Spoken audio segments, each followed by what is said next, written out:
What's up, Lakers Nation? It's Miss81 back here with the new video on today's channel. So we just got a huge update and we got a report coming from NBA Central, and it's involving two players. By the way, they're actually centers that have been heavily linked to the Lakers. Do you guys want to take a guess in the comment section? Let me know what you guys think of this video. Make sure you guys like the video so my channel can grow to get it to more people. Help the channel, the algorithm, the audience, subscribe. We're on the road to 3K subs. Much appreciative. And lastly, turn on the notification bell so you guys get notified for future Lakers content. So we got a report coming from NBA Central, according to Michael Scotto. He's like this NBA executive and this NBA staff writer, and pretty much he did tweet out on his page that Jonas Valanciunas of the Washington Wizards and backup center Rob Williams from the Portland Trail Blazers, Robert Williams, I was trying to say his name, but he's expected to be available in the trade market for multiple second-round picks. And they did reveal it. So Rob Williams, he makes tons of sense for the Los Angeles Lakers. I really just want to focus on him more in this video because I already talked about Jonas Valanciunas and how they did reveal the asking price for him last week. And it's on my page if you guys want to go check it out. I might even pin it or put it in the description or pin it in the comment section if you guys know what I mean, right? But the trade market is just very dead, right? But you just got to see the Charlotte Hornets acquired Nick Richards. I mean, not Charlotte Hornets. Why do I keep saying that? I mean, the Phoenix Suns. My apology. They acquired they acquired Nick Richards from the Charlotte Hornets. I just said it again. So they did receive 3 second-round picks, the Charlotte Hornets and Josh Okogie. But Phoenix did receive some second-round picks, right? But Robert Williams, he just makes tons of sense. His versatility, his mobility, being able to switch out on the perimeter. He's a defensive big. He's a bruising center. He's a dog. He's athletic. He's like 6'9". He weighs about 249 pounds. He can finish around the rim. And I just feel like he's underrated. I feel like people don't really talk about him being an underrated passing center, especially for his size and how good he is as a backup, right? Probably one of the best backup centers. In my personal opinion, he has tons of, NBA experience. He's only 27 years of age, so he's young. And he is, a guy that can just move his feet. He's just a guy that's not going to get pushed over in the paint, right? You got to, kind of respect him in the paint, being always in the dunker spot. But he's not a guy that's going to, shoot a bunch of threes or take any threes at all. And I see his game. I just see the potential, and I really, vision that I wouldn't mind him on the Los Angeles Lakers. Just that you got to really, look at it, evaluate him, because he's only played like 13 games this season. One start last year. Since being traded, he's only played 6 games out of 82. So there are concerns with, his highlight durability and being able to stay on the court, but it's going to command, second-round picks. Is it really worth, taking the risk? Because if he's bought out, then maybe sure. But, let's just be honest. What is the most realistic, trade package or his trade value? You get what I'm trying to say? But the Los Angeles Lakers, they really need a center. And they just, signed someone on a 2-way contract. I actually have the notes. So they did, sign Trey Jemison. He's on a 2-way contract. He's 25 years of age. He's like 6'10", 270 pounds. He's a center really known for his defensive presence, shot blocking ability, his rebounding skills. His offense is just really considered, limited in that role. And he may need to expand his, skill set and stuff like that. But they did waive, 2-way guard. Quincy Oliveira was on a 2-way contract to make room for him. But prior to him joining the Los Angeles Lakers, Jemison had stints with the New Orleans Pelicans, the Washington Wizards, and the Memphis Grizzlies, averaging around 5.1 points per game, 4.3 rebounds, 0.9 assists, 0.8 blocks, 0.5 steals, shot 53.6% from the field and 63% from the free throw line, and 41 games played, 14 starts, and playing 18 minutes a night for his career.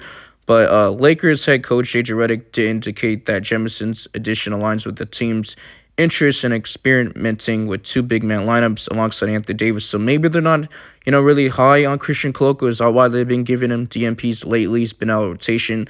They haven't been, playing him lately. But Jackson Hayes, he's just got to, be one of the worst centers in the league. He's athletic. He's a lob threat. He might get a block here and there, but he's not like this great defender.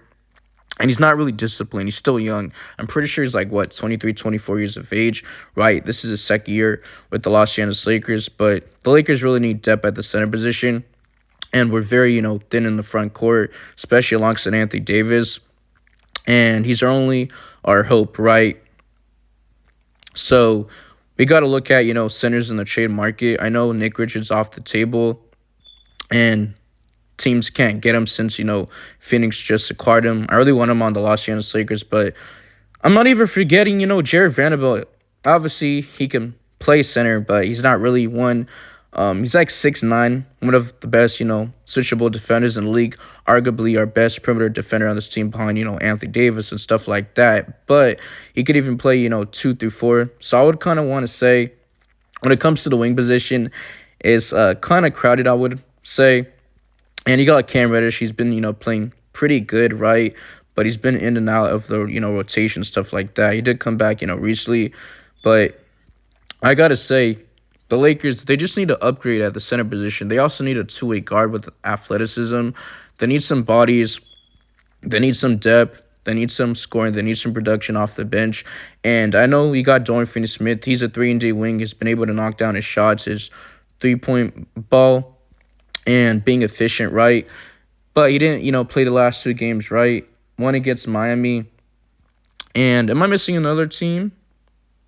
Yeah, just one against Miami. Today he's not playing against Brooklyn. I don't know why I said the last 2 games, but I digress. He did play against the San Antonio Spurs when he did play 20 minutes, had 4 points. But when he started signing, Rui Hachimura, a guy like him, guarding the Twitcher wings, he just gets cooked. And I much, prefer him to go to the bench, give him the scoring production so it can just outweigh his defensive production, especially when he's not really giving you anything on, both ends of the floor. And he's just too inconsistent. But if he can't get that from him, then he's going to have to go. He's going to have to get traded, right? Because we really don't need his offense in the star lineup. We just need more defenders. And you already got Max Christie, starting alongside Austin Reeves, LeBron James, and Anthony Davis. So if you get another center to back up Anthony Davis or start alongside with them, or another 3-and-D wing, sorry I can't just speak, but I'm kind of, under the weather a little bit, right? I've been coughing a lot because of my asthma. But yeah, man, I digress. I really don't have too much to say because I already give you guys much detail as possible, and I pretty much, broke it down. But going back to Robert Williams, he's a guy that can just give you a double-double. He's a bruising center. Like I said, he's physical. And I want to show you, or not show you, but I just want to mention his stats. I have it in the notes.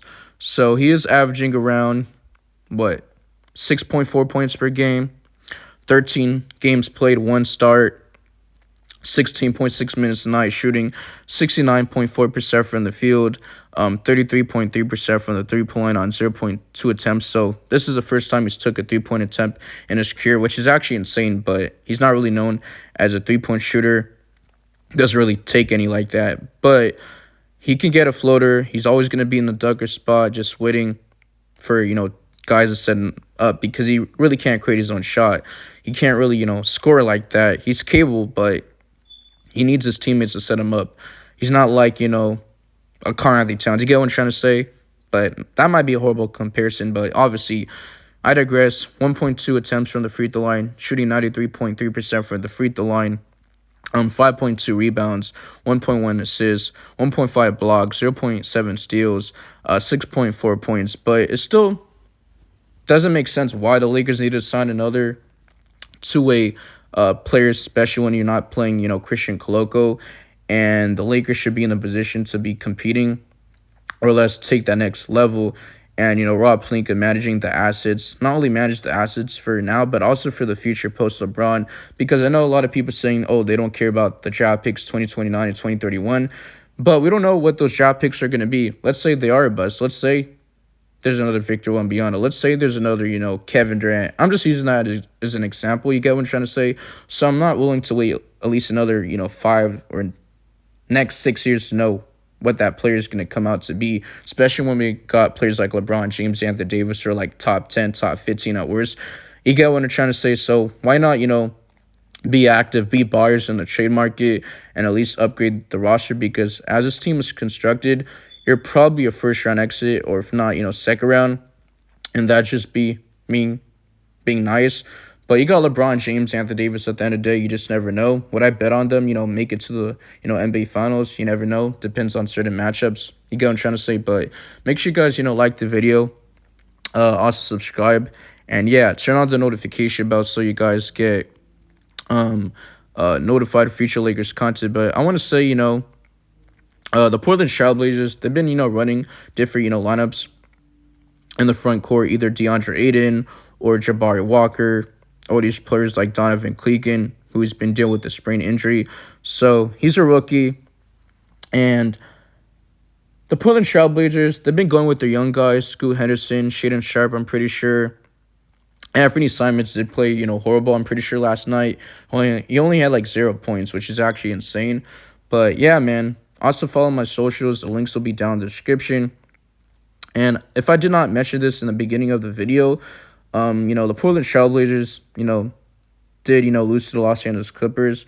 You guys can wind back the video or skip part, but I'm almost at the end of the video.